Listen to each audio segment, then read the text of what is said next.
பிரமஹத்தி தோஷத்தை போக்கும் சிவலிங்கத்தை பிரதிஷ்டை செய்து வழிபட நினைத்தார். ராமபிரானின் ஆணைக்கிணங்க காசியிலிருந்து அனுமன் கொண்டு வந்த காசி லிங்கம்.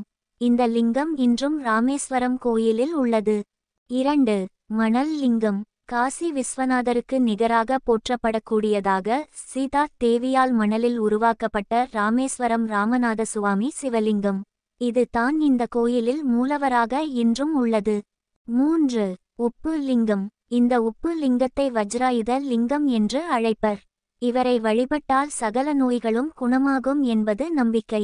ராமேஸ்வரத்தில் சிவராத்திரி அன்று காலை திறக்கும் கோயிலை மறுநாள் பிற்பகலில் தான் மூடுவார்கள். இரவு முழுவதும் ஆலயத்தில் அபிஷேக ஆராதனைகள் நடக்கும். தேவராரம், திருவாசகம், ருத்ர சமக பாராயணங்கள் தொடர்ந்து ஒலிக்க 4 ஜாமங்களிலும் தனித்தனி அலங்காரத்தில் சுவாமி திருவுலா வந்து அருட்பாலிப்பார்.